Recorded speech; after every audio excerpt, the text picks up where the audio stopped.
Hello again. It's good to be with you once more. Would you like to open your Bibles, please, at Galatians chapter 4. Galatians chapter 4.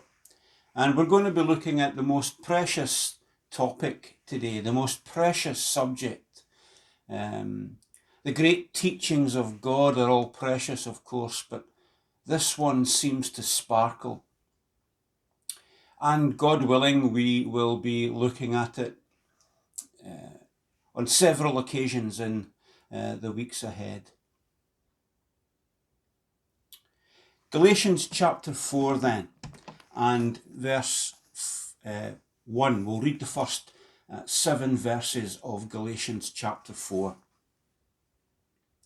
Now I say that the heir, as long as he is a child, differeth nothing from a servant, though he be Lord of all, but is under tutors and governors until the time appointed of the Father. Even so we, when we were children, were in bondage under the elements of the world. But when the fullness of time had come, God sent forth his Son, made of a woman, made under the law, to redeem them that were under the law, that we might receive the adoption of sons. And because ye are sons, God hath sent forth the Spirit of his Son into your hearts, crying, Abba, Father. Wherefore, thou art no more a servant, but a son, and if a son, then an heir of God through Christ. And we thank God for his word, and we ask him now to bless our time together as we begin to look at it. Heavenly Father, it is a futile exercise really for us to consider your word without the help of the Holy Spirit. We want more than simply what man can see or understand. We ask you today that the Holy Spirit would anoint our preaching and our hearing, because Lord, it's your voice that is so precious to us. It is your voice speaking to our hearts that matters. It is a word in season that we require.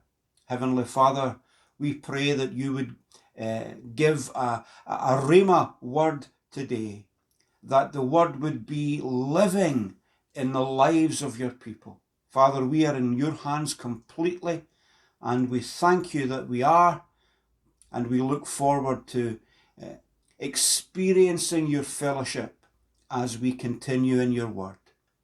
For we ask it in the precious name of Jesus, and we ask it for your glory. Amen. Amen. Justification by faith is a precious truth, because we realize that justification is by faith, not by works. And we see that in several places. In Galatians chapter 2 and verse 16, knowing that a man is not justified by the works of the law, but by the faith of Jesus Christ, even we have believed in Jesus Christ, that we might be justified by the faith of Christ, and not by the works of the law. For by the works of the law shall no flesh be justified. And there are so many scriptures that we could use to bring this out, but we won't be doing that today. We've done that in recent times. We won't be doing that today. Martin Luther argued that the doctrine of justification by faith was the doctrine upon which the church stands or falls. And all of us who are of a reformed persuasion would agree and rejoice with Martin Luther in that statement. We preach justification by faith so often because it is so fundamental to the Christian life.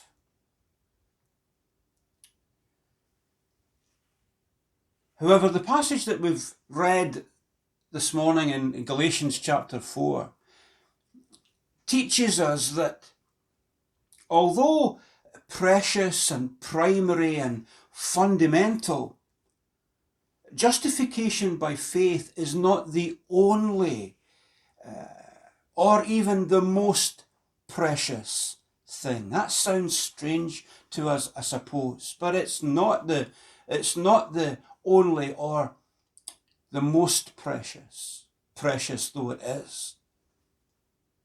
In Galatians chapter 4 and verse 5, we're told of God having sent Christ into the world as the Son of God. He came by his own volition from heaven and was sent into the world to redeem them that were under the law, that we might receive the adoption of sons. This is what God intended in justifying the ungodly like you and I. This is what the Lord intended would be the outcome of our justification by faith alone in Christ alone. The outcome would be, and the goal in this passage is shown to be, our adoption as sons of God. That is just beyond even what we can understand. This is a doctrine that speaks of sinners like you and me being brought into this great relationship with God in which we legitimately can call ourselves sons. We have been adopted into God's family through the work of Jesus Christ. And our justification leads into our adoption. That's a precious thought. The adoption of the sons of God. But why is adoption such a precious blessing? One writer, J.I. Packer, let me just read it. He says this: justification is a forensic idea conceived in terms of the law and viewing God as judge. Adoption is a family idea conceived in terms of love and viewing God as Father. To be right with God the judge is a great thing, but to be loved and cared for by God the Father is a greater. Isn't that a lovely way to put it? So then, let's at least begin today to consider this doctrine of adoption. Let's begin to consider this subject. And as I said at the beginning, God willing, we will go further in weeks ahead. So our first point today is this: in order that we could be adopted, we first had to be redeemed. In verse 5 of the passage, which I read just a moment ago, Christ came to redeem them that were under the law, that we might receive the adoption of sons. There's the task, here's the work of redemption, being connected with the result that God intended, our adoption as his sons. But I want to just point out that this redemption always and only is ours in connection to our relationship with Christ. Redemption always and only is spoken of in terms of how we stand with regards to Jesus Christ. It applies only to those who have been predestined to it. It's not something we accomplish. It's not something we achieve. In Ephesians chapter 1 and verse 5, having predestined us unto the adoption of children or of sons by Jesus Christ to himself. This is something that God has decided before the creation of the world to do. And it is something that he has already decided to bestow upon those he will call to himself. Isn't that just precious? The elect of God have been elect in order to be the sons of God, the adopted sons of God. It's in Jesus Christ that all of this takes place, that all of this is ours. It's in Jesus Christ that we are made accepted. We read that in Ephesians 1:6. To the praise of the glory of his grace, wherein he hath made us accepted in the beloved. It's in Jesus that we are redeemed through the shedding of his blood, receiving forgiveness of our sins, all by the grace of God. We see that in Ephesians 1 in verse 7. In whom, that's in Jesus, we have redemption through his blood, the forgiveness of sins, according to the riches of his, that's God's grace. It's in Jesus we, who are by nature children of wrath, we're taught that in Ephesians chapter 2. We were children of wrath. Look at verse 3 of Ephesians 2. Among whom also we all had our conversation in times past, in the lusts of our flesh, fulfilling the desires of the flesh and of the mind, and were by nature the children of wrath. But it's in Jesus. Those of us who were the children of wrath are made fit to be adopted as the sons of God. Galatians chapter 3 verse 26. For ye are all the children of God by faith in Christ Jesus. It's all in Jesus. We are redeemed in Jesus that we could be called the sons of God. I just find that overwhelming at times. Do you think about this?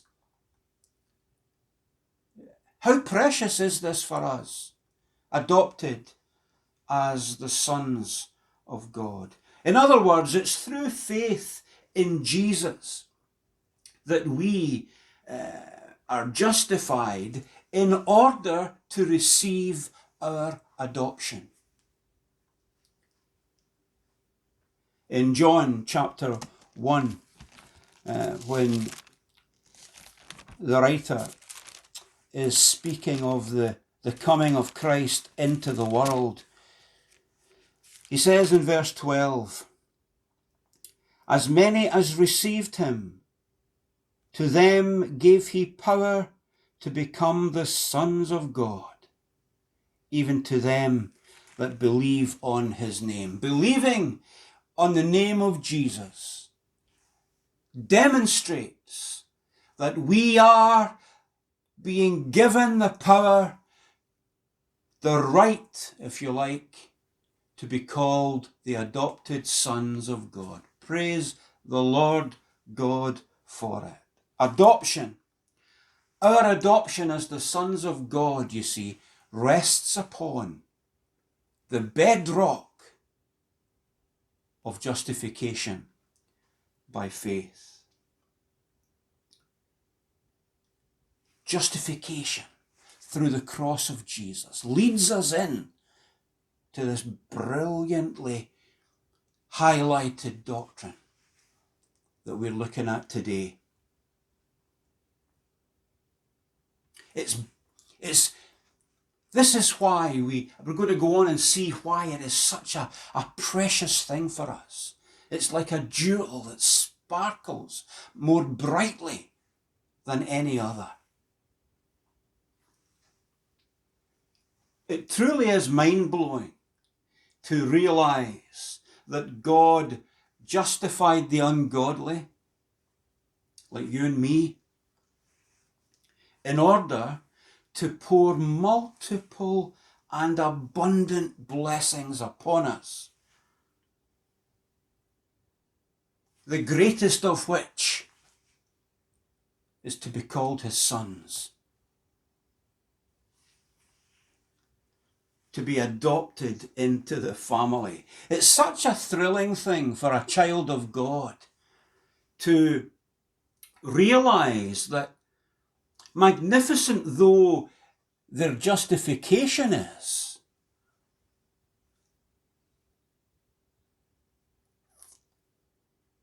it's not the fullness of God's dealings with us.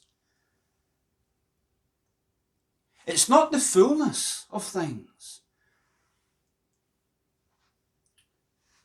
It's not the end of God's dealings with his elect.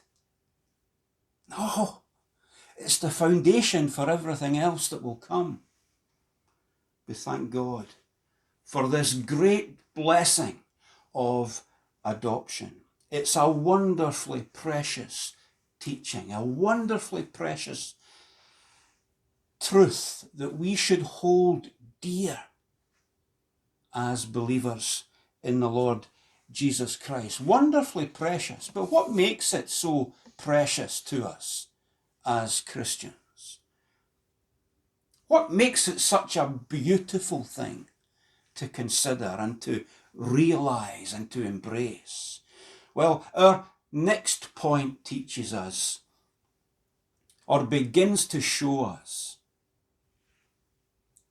Our second point today is this: because we are adopted sons, the Spirit of Jesus lives within us. You see that? Look at verse 6. And because ye are sons, God hath sent forth the Spirit of his Son into your hearts, crying, Abba, Father. This is the marvelous reality for every child of God. The marvelous reality for the adopted sons of the living God. The Spirit of Jesus comes and dwells within us. Jesus, the only begotten Son of God, lives in us by his Spirit. And through this indwelling of the Spirit of Jesus, we're told here, and also in Romans chapter 8, verse 15, that we are enabled to cry, Abba, Father. The adopted sons of God are enabled to call him Father. Abba, Father. Dear Father. Wow. You're a sinner. I'm a sinner. But we're sinners saved by grace, justified by faith in Jesus, adopted into the family. And because that is true, the Spirit of Jesus lives in us, enabling us to call God Father. We see that, don't we? We're brought into this place where we are able to cry, Abba, Father. We read that also in Romans 8, verse 15. But I want you to notice something just as we're here at this moment. It's actually the Spirit within us who cries, Abba, Father. Do you see that? In Romans 4, verse 6, Because your sons, God hath sent forth the Spirit of his Son into your hearts, crying, Abba, Father. And in Romans 8:15 we get the same thing. For ye have not received the spirit of bondage again to fear, but you've received the Spirit of adoption, whereby we cry, Abba, Father. The Spirit himself bears witness with our spirit that we are the children of God. It's the witness of the Spirit within us, and it's the cry of the Spirit through us to the Father. What do I mean by this? What does this mean? What it means is this: the Spirit of Jesus in us, in our passage says, cries, Abba, Father. The Spirit of Jesus is expressing this dynamic love relationship that he has with his Father. And in doing this through us, he brings us into that same loving relationship. What a blessing to be adopted as a son of the living God. Jesus brings us into this loving relationship that he has with his Father and cries through us, uses us to cry out, Abba, Father. We, under the power of Christ in us, cry, Abba, Father. Magnificent. I am thrilled today that Almighty God is Abba, Father to me. Are you thrilled? We know God not as Jehovah simply, Yahweh, not as El Shaddai simply, not as Almighty God. Our name for God is Father, because we are loved by and we love the Lord Jesus, and through him and him through us can express this love to Almighty God. Isn't that just tremendous? It's just overwhelming. This is what is happening. We are brought into this relationship, truly beyond our understanding, you know. The Spirit of Jesus enables us also to just rest in the knowledge that we are God's children. That's what we're told in Romans 8:16. He bears witness with our spirit that we are the sons of God. Thank you, Father. You see, this is the desire of our Father in heaven. He wants us to know right now that we are his children. He wants us to know the security and the peace of that right now, that we are his adopted sons.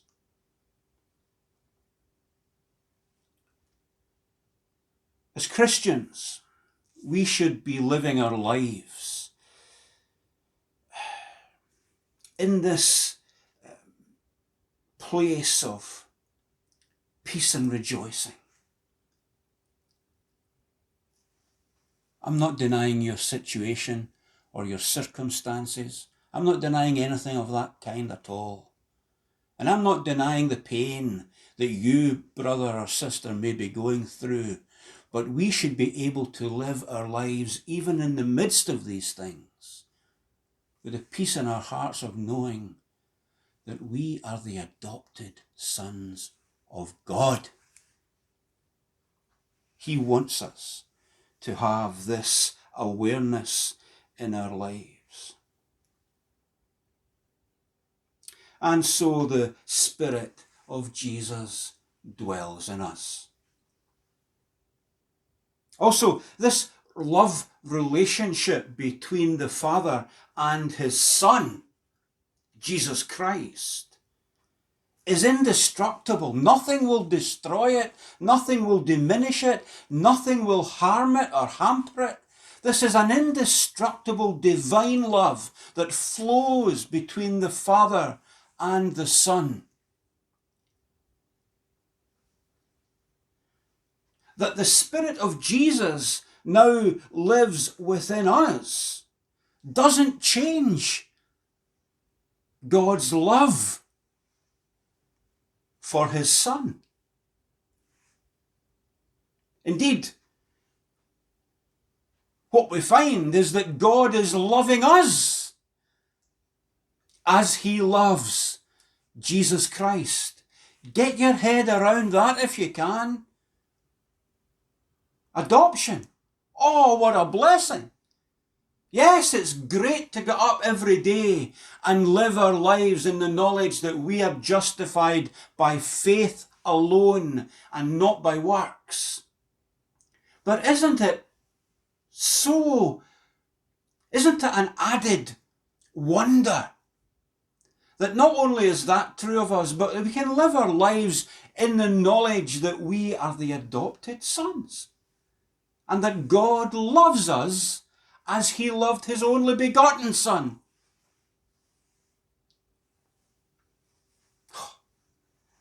It's just absolutely wonderful. In John chapter 17, I know you're not doubting that, but in John chapter 17, just in case you're wondering, we read of that truth. John 17 verse 23. Jesus is speaking to God. He says, I in them, that's the disciples, the Christians, I in them, and thou in me, that they may be made perfect in one, and that the world may know that thou hast sent me, and hast loved them as thou hast loved me.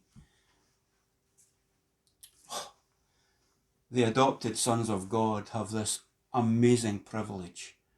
This is overwhelming, to be loved as Jesus is loved.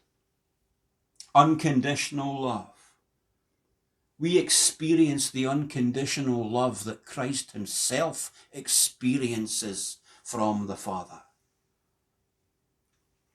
It's wonderfully directed, tenderly directed to you and to me if we believe in the Lord Jesus Christ, if we have been cleansed by his precious blood, if we have come in to this relationship by faith alone, we are loved with the love Christ enjoys.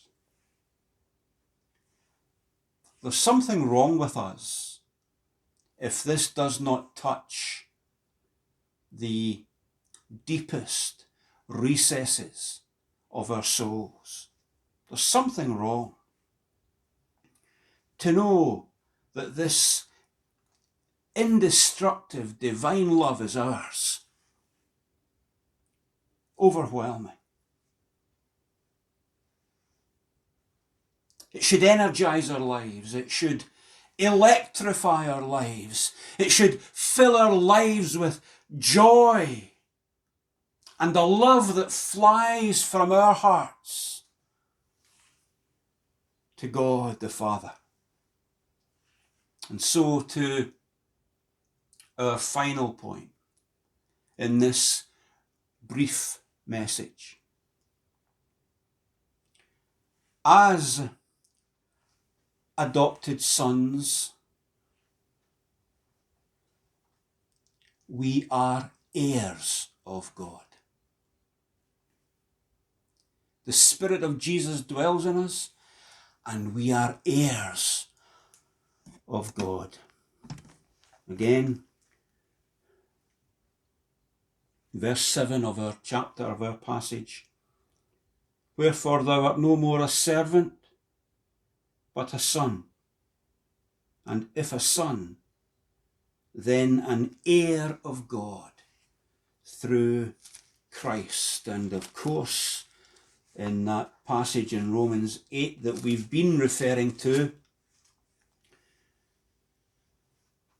this verse 16 of 8, Romans 8, the Spirit himself beareth witness with our spirit that we are the children of God, and if children, then heirs. Heirs of God, and joint heirs with Christ. My word. Joint heirs with Jesus. Heirs together.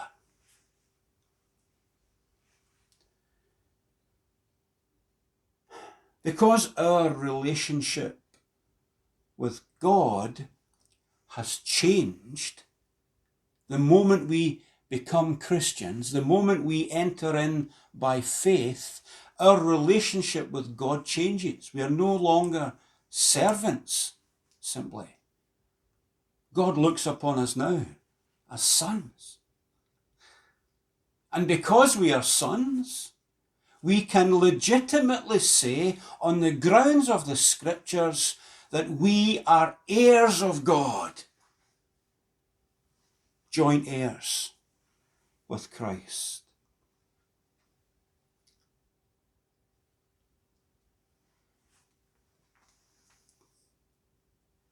Can you take it in?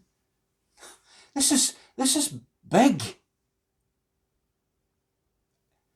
And yet sometimes we see those who should be, and I'm including myself in this, we go around and people wouldn't realise by looking at us or hearing us that we are now in a different relationship with God. People would just think at times that I am like them. But you see, I'm no longer like them. Oh, do you think you're bigger? Do you think you're better? I'll tell you what I think. I am a sinner saved by grace. And in that salvation I have been made a son of the living God. That makes me different, brother or sister. That makes you different from those who don't know Jesus. Shouldn't our lives, shouldn't our conduct, shouldn't our thinking and all the rest of the aspects of living, shouldn't that be touched by this precious truth? That we are heirs, heirs of God. Paul has just taught us that through faith in Jesus, we have received adoption.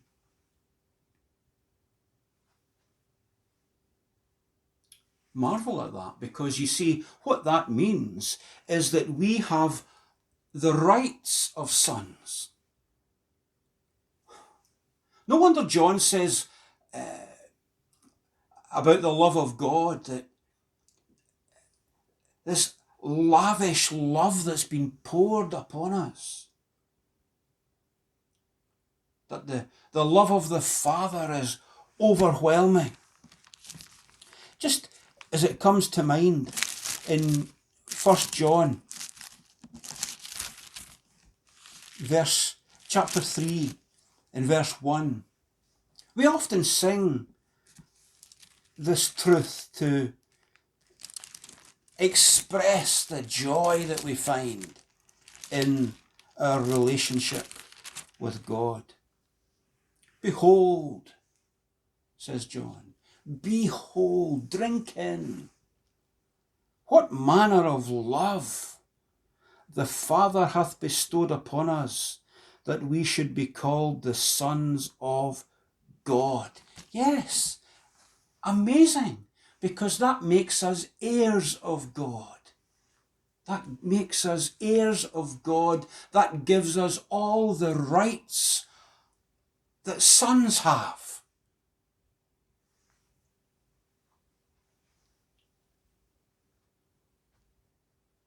We've received this adoption.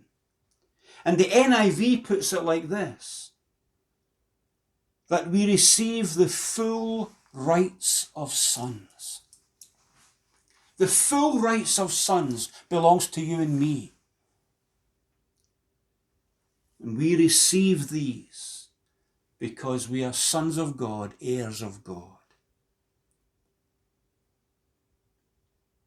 You see, in New Testament times, what happened was, at least in the Roman world, what happened was a rich individual would adopt an upstanding, an upright young man into the family. If this rich person had no sons of his own, would adopt an upstanding young man into the family in order that that young man would keep the family name alive. But not just that he would keep the family name alive, but in adopting this fine, upstanding man of good character, he, the one who did the adopting, the adoptive father, was legally giving this adopted son all the rights of an heir, which meant that this son would inherit the wealth of the adoptive father, just as a natural son would do.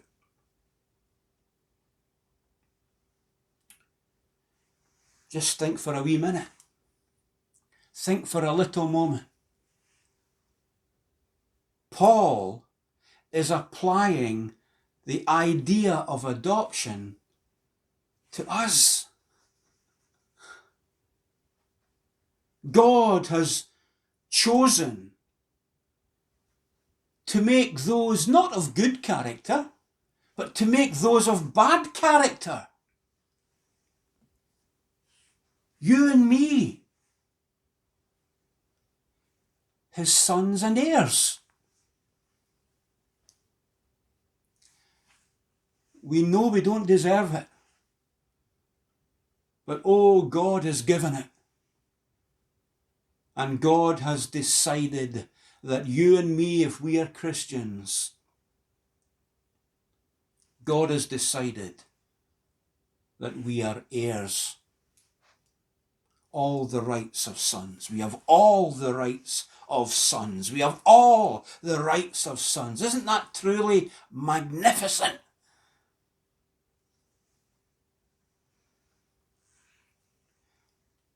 And this adopted sons applies to women. I need to be clear about that. Oh, we sometimes hear people talking about the Bible being chauvinistic, Paul being chauvinistic, and Paul's talking about sons. What about the women? Well, let me say this. The women are included in this idea of sons. It's not a chauvinistic thing. It's not an expression of misogyny. It's not. It's not a term that is used by the politically incorrect. It's not a term to be removed from this text or others that speak of us being the adopted sons of the living God.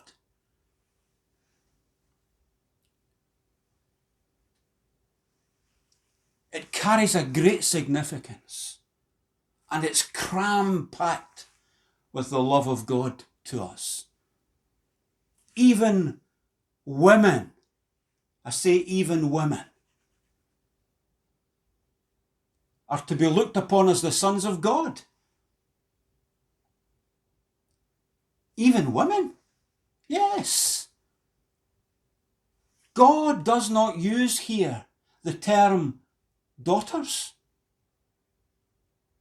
The term sons is intentionally used because sons, and here it is, sons had rights.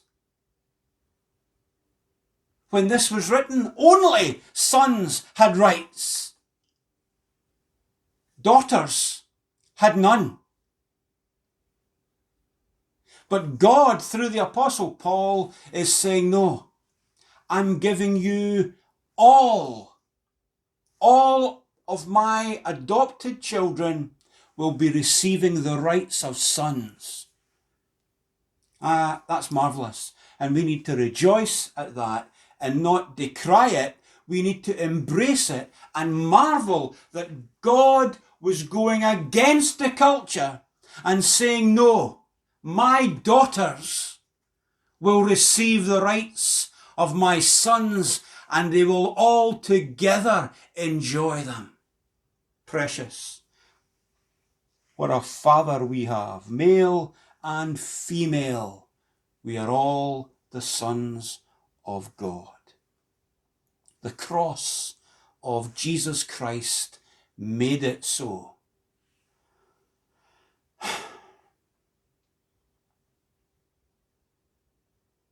Sinners declared righteous or justified because Christ, our brother. If we are sons, that makes him our brother. Our brother paid the price that we could be drawn in to the family together. He then took our failings on himself and imparted, the word is imputed, his perfections to us. This is adoption. This is spectacular. But we're going to close with just a brief run through of what it means to be the heirs of God. And in the weeks ahead, we will, God willing, look at this subject in a more expanded way, dealing with different things. But what does it mean to be the heirs of God? Well, it means, firstly, that we are the heirs of the kingdom of God. Stand up tall. You are an heir to the kingdom of God. You may have nothing on earth. You may be able with me to say we are not of the nobility. But I'll tell you something. If you're a Christian, with me, we will inherit the kingdom of God. If you turn to Matthew chapter 25, and this is exactly what we're told. Matthew 25, verse 34. Then shall the king say unto them on his right hand, Come, ye blessed of my Father, inherit the kingdom prepared for you from the foundation of the world. This kingdom is what we inherit. And in Luke chapter 12, verse 32, Jesus is still speaking and he says, Fear not, little flock. Isn't that just a precious term to use to describe the church? The remnant, the elect, the adopted sons of God. Fear not, little flock, for it is your Father's good pleasure to give you the kingdom. Praise God, our Father. We are, as heirs of God, heirs of Abraham's blessings.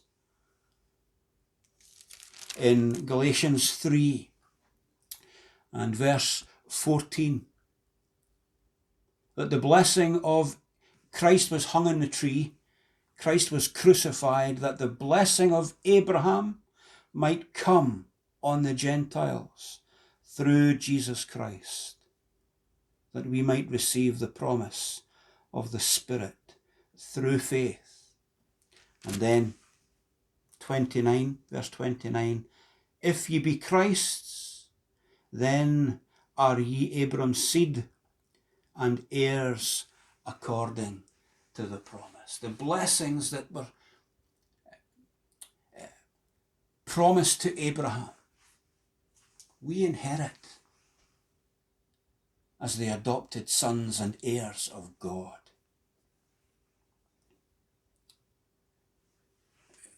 As heirs of God, we inherit a glorious inheritance that cannot never fade, can never diminish. It's secure for us.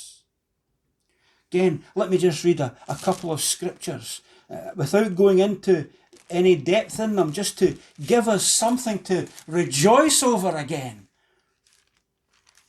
Colossians chapter 1 and verse 12. Giving thanks unto the Father, which hath made us meet, qualified us, made us fit to be partakers of the inheritance of the saints in light. God has qualified us through justification and adoption into his family to be partakers of this great inheritance that we're told in 1 Peter chapter 1 verse 4 can never fade, can never spoil or fade away. It's being kept for us in heaven. Praise the Lord. Can it get any better than this? Can it get any more amazing? Well, yes. Being an heir of God and a joint heir with Christ, our brother, means that we inherit by adoption eternal salvation. You see, this is a secure thing that God has given to his adopted children, to his adopted sons. It's not something God will ever come and take away. It's not something man can come and take away from us. It's not something, and you need to hear this, because there is teaching abroad today that says, yes, God will never take away your salvation. That says, yes, other people can never take away your salvation, but you can fall and lose it by yourself. No, you cannot. No man can take away what God has decided to give eternally. Look at Titus. Titus chapter 3 and verse 7. Folks, you need to get this. You need to understand that there is nothing you or anyone else can do to change the fact that you are an adopted son of the living God, that you are a joint heir together with Christ of God. Nothing can change that. This is God's decision, and it was made before the foundation of the world. But in Titus chapter 3 and verse 7, being justified by his grace, we should be made heirs according to the hope of eternal life. Not temporary life, eternal life. Not now and again life, eternal life. Nothing changes it.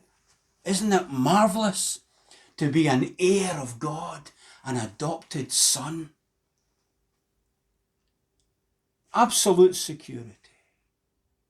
And of course, the greatest thing is this. As an heir of God, as an adopted son and heir, we inherit God himself. God is ours. God is our portion. God is our treasure. Lamentations. Dipping into the Old Testament. Lamentations chapter 3 and verse 24. Lamentations 3 and verse 24. The Lord is my portion, saith my soul. Therefore I will hope in him. The Lord, see this idea of hope, it's not kind of as the world hopes. It's not a kind of wishful thinking. Perhaps it will, perhaps it won't. When Jeremiah says, I will hope in him, there's a certainty there. It's a secure thing. I'm trusting him because he doesn't go back on his word. He is my portion. The Lord is my portion. I will hope in him. I will hope in him. And of course, in Revelation chapter 21, at the very end of the Bible, chapter 21, verse 3, we read the same idea.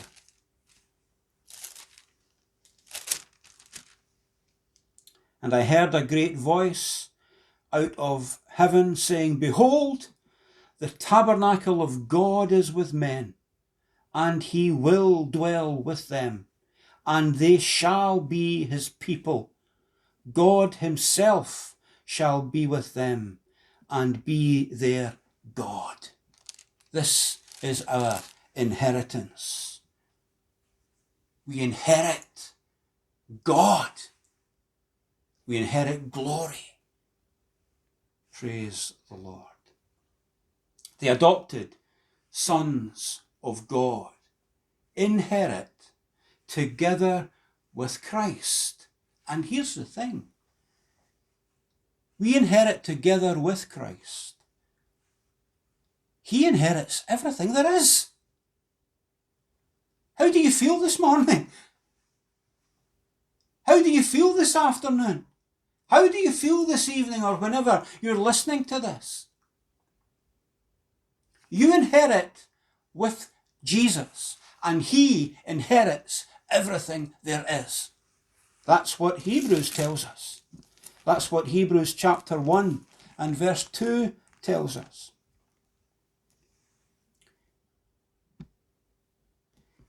He hath in these last days spoken unto us by his Son, whom he hath appointed heir of all things.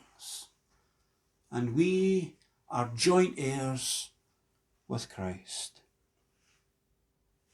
All of this would be absolutely unbelievable if it wasn't the Word of God that was teaching it.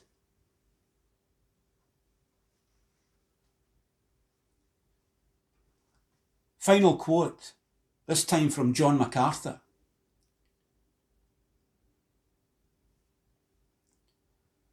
A man so important under God to the spiritual well-being of America, but beyond. And he says this: every adopted son will receive by grace the full inheritance Christ receives by divine right. Yeah, that kind of sums it up. We are heirs together with Jesus, heirs of God, because we are the adopted sons of God. May this astonishing doctrine that we've only touched, may it not only cause you and me to stand in open-mouthed wonder, may knowledge of our adoption as sons in Jesus draw from us the most profound worship. And may it also impact our living as we live for God, as we live for Jesus Christ. And God willing, we'll begin to touch upon that in future messages. I do pray that you have a blessed week. Speak to you soon.